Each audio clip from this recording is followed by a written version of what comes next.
안녕하세요. 옆집 목사입니다. 이 시간은 우리가 신앙생활을 할 때나 하나님의 말씀을 읽을 때 궁금하거나 또 의문이 들었던 부분을 댓글창에 글로 남겨주시면 그 댓글의 내용을 보고 하나님의 말씀을 토대로 말씀 안에서 해답을 찾아 우리가 하나님의 말씀으로 함께 세워져 가는 시간, 궁금해요 시리즈 Q&A 시간을 시작합니다. 이번 영상에서는 댓글에 이런 질문이 있었습니다. 왜 죄를 지으면 회개해야 하나요? 라는 질문이었는데요. 이 질문을 보고 이 영상을 제작하게 되었습니다. 우리에게 회개라는 단어가 조금 생소합니다. 또 예수님의 십자가로 죄에서 구원을 받은 내가 꼭 회개해야 하나? 예수님의 십자가 사건으로 나의 모든 죄가 단번에 해결받은 거 아닌가? 라는 이런 생각들 때문에 이 질문이 시작된 건 아닌지 조심스럽게 생각을 해보았습니다. 그럼 다 같이 이 시간을 통하여서 왜 죄를 지으면 우리는 회개해야 하는지 이것에 대해 함께 알아보도록 하겠습니다. 우리가 회개해야 하는 이유는 첫째로 우리는 여전히 죄 가운데 노출되어 있기 때문입니다. 그럼 이 죄를 우리가 먼저 바로 알고 이 이야기를 풀어갔으면 좋겠어요. 먼저 사전이 말하는 의미로 접근하기보단 우리는 성경에서 말하는 죄에 조금 더 가까워지고 그 의미를 알아야 할 줄 믿습니다. 먼저 사전적 의미는 양심이나 도리에 벗어난 행위, 그리고 두 번째는 잘못이나 허물로 인하여서 벌을 받을 만한 일, 이것이 죄다라고 사전적 의미는 정의하고 있습니다. 여기서 말하는 죄는 사회적인 유대관계 속에서 생기는 것의 정의예요. 조금 쉽게 얘기하면 우리가 살아가는 삶 속에서 사람들 그리고 서로 간의 양심과 이 행동에 문제가 되는 부분, 이것을 죄로 말하고 있습니다. 그러면 성경은 죄를 무엇이라고 할까요? 이것을 보려면 죄의 시작으로 찾아가서 한번 알아보아야 합니다. 죄의 시작은 창세기 3장에 잘 기록되어 있습니다. 하나님과의 언약을 깨트린 것으로 우리는 알고 있죠. 이것을 조금 디테일하게 설명하면 하나님을 기억하며 누리는 삶, 그리고 하나님 안에서 자신을 온전히 고백하며 살던 아담과 하와는 마귀의 유혹으로 말미암아 죄를 짓게 돼요. 여기서 말하는 죄는 바로 죄의 시작, 이것을 원죄라고 합니다. 또 아담의 후손들은 하나님의 자녀임에도 불구하고 자기 하고 싶은 대로 행동하고 그리고 스스로 하나님을 떠나기도 하였습니다. 이 죄는 자범죄라고 합니다. 원죄와 자범죄는 형태적인 모습은 조금 달라요. 하지만 속성에는 동일한 것이 있어요. 그것이 무엇이냐? 바로 하나님의 자리에 다른 것을 두었다라는 것입니다. 우리 이 영상을 보시는 모든 분들은 한번 잘 생각해 보셨으면 좋겠습니다. 성경이 말하는 모든 죄는 일맥상통한 것이 있어요. 그것은 바로 하나님의 자리에 다른 것을 둘 때 죄라고 이야기합니다. 하나님을 기억해야 하는 순간에 아담과 하와는 하나님처럼 되기 위한 자신의 마음을 거기에 두었어요. 하나님을 기억해야 하는 순간에 가인은 하나님의 말씀을 듣고도 무시하고 살인을 저질렀습니다. 하나님을 기억해야 하는 순간에 아간은 자신의 욕심으로 취하지 말아라 하는 재물을 취하였어요. 하나님을 기억해야 하는 순간에 아나니아와 삽비라는 높아지고 싶은 마음으로 누구를 속이죠? 하나님을 속이게 되었습니다. 죄는 하나님을 기억하지 못하는 것에서 바로 시작됩니다. 하나님의 백성이, 하나님의 자녀가 하나님을 기억하지 못하는 그 순간, 바로 우리는 죄 가운데 노출이 된다라는 것입니다. 내가 혼자 걸어가는 것 같으나 또 내가 혼자 방 안에 있는 것 같으나 하나님은 어제나 오늘이나 변함없이 우리 가운데 계심을 명심하시기를 부탁드립니다. 하나님께서 곁에 있다 한번 생각해 보세요. 그리고 하나님이 내 안에 함께 하신다 생각해 보세요. 그 첫걸음이 바로 죄에서 나를 조금이나마 구별하는 걸음이 될 것입니다. 두 번째로는 죄에 민감하게 반응하는 도구이기 때문에 우리는 회개해야 합니다. 그럼에도 우리는 늘 죄 가운데 노출이 되어 있어요. 죄에 민감하게 반응하고 싶은데 우리가 사는 이 세상은 죄가 너무나 많다라는 것이에요. 에베소서 2장 2절에 그때의 너희는 그 가운데서 행하여 이 세상 풍조를 따르고 공중권세 잡은 자를 따랐으니 곧 지금 불순종의 아들들 가운데서 역사하는 영이라 라고 이야기하고 있습니다.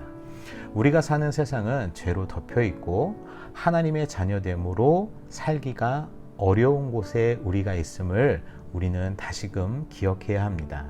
우리가 예수 그리스도의 십자가의 구속의 사건으로 말미암아 구원을 받고 죄인에서 의인으로 죽음에서 생명으로 우리가 옮긴 삶을 보장받았다 한다 할지라도 이것만은 분명히 기억하고 넘어갔으면 좋겠습니다.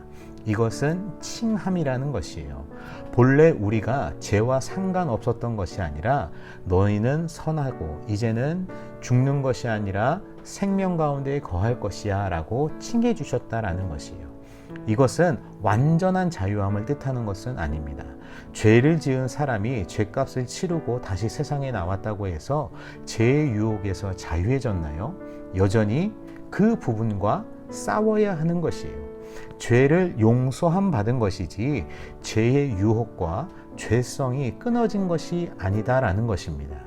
우리는 회개함으로 죄에 민감해져야 합니다. 이 세상은 우리가 아는 것 이상으로 죄가 너무나 가득해요. 자신의 유익과 쾌락을 위해서 달려가기도 하고 그것을 상품화하기도 하고 그것으로 사람들을 유혹합니다. 결국 하나님을 잊어버리는 삶, 불순종의 영을 따라가는 삶을 살아가게 된다라는 것이에요. 이러한 삶 가운데 내 삶이 깨끗하다라고 할 수 있을까요? 아침에 날 깨우시는 부모님에게 불평하지는 않았는지요? 그리고 친구들 간에 뻥이야 라는 말로 거짓말을 하지 않았는지요? 또 내 입에서는 욕이 끊어지지가 않고 하나님의 말씀을 가까이 하기보다 게임과 노는 것을 더 즐기지 않았나요? 남의 것을 보고 내가 가지고 싶다 속으로 생각하고 순간순간 이런 모습들을 한번 생각해 보세요. 그 속에 하나님이 계시던가요? 없지요. 회개를 할 때 나의 부족한 모습을 돌아볼 수가 있어요. 회개를 할 때 내 삶의 죄된 부분을 끊고 우리는 하나님 앞으로 나아갈 수 있습니다. 마지막으로 회개는 하나님을 기억하는 하나님 자녀의 특권이기 때문입니다. 부모님에게 잘못을 저지른 아이가 하는 말이 있어요. 그것이 무엇일까요? 아빠, 엄마 잘못했어요. 그러면 정상적인 부모님은 어떻게 말씀하실까요? 그래, 너 잘못한 거 알았지? 더 맞자. 나 너 용서 못해. 이렇게 이야기하나요? 아니죠. 그래, 다음에는 좀 더 조심해라. 괜찮아. 라고 위로해 주시고 용서해 주십니다.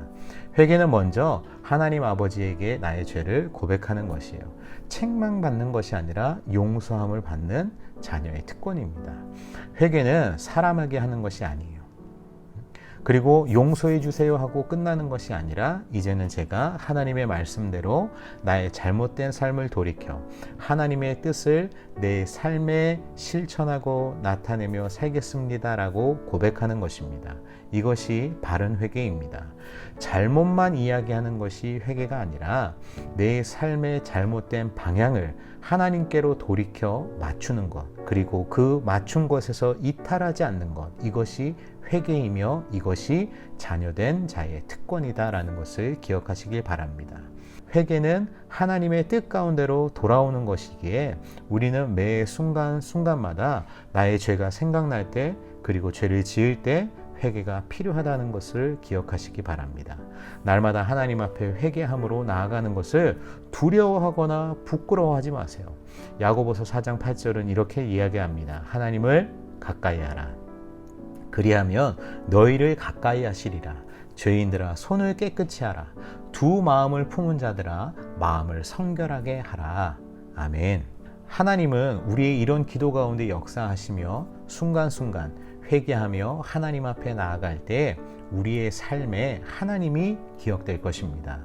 회개는 죄와 싸울 수 있으며 회개는 죄에 민감하게 반응할 수 있고 회개는 하나님을 기억하는 자녀의 특권이다라는 것을 다시 한번 기억하시길 바랍니다. 우리는 회개함으로 날마다 유혹받는 죄에서 자유함을 얻고 끝나는 것이 아니라 마귀를 대적해야 돼요. 야고보서 4장 7절에 보면 그런즉 너희 하나님께 복종할지어다 마귀를 대적하라 그리하면 너희를 피하리라. 아멘. 이제는 이렇게 회개 기도를 하면 좋을 것 같습니다. 하나님 아버지, 제가 이러한 유혹에 마음으로 동의함으로 넘어졌습니다. 또한 행동 가운데 넘어졌습니다. 하나님의 자녀인 저를 예수님의 보혈의 피로 용서하여 주시고 씻어주세요. 제가 다시 하나님의 말씀 안에서 바로 나아가겠습니다. 그리고 기억하세요. 나를 유혹하는 마귀야. 예수님의 이름으로 명하노니 나를 떠나갈지어다. 예수님의 이름으로 기도합니다. 아멘. 하나님을 기억하며 나아갈 때 하나님 안에서 언제나 우리가 온전해질 수 있다는 것을 꼭 기억하시길 부탁드립니다. 우리가 이 이야기를 통해서 왜 죄를 지을 때마다 회개를 해야 되고 또한 우리의 삶에 이 회개가 왜 필요한지 조금이나마 이해가 되고 또 내 삶에 결단이 있었으면 좋겠습니다. 이 결단 가운데 하나님 앞에 더욱더 순결한 모습으로 또 구별된 그리스도의 삶을 사시기를 부탁드립니다. 오늘도 하나님을 기억하며 기뻐하고 기도하고 감사하는 우리 모든 여러분들 다 되어지시길 주님의 이름으로 축복합니다.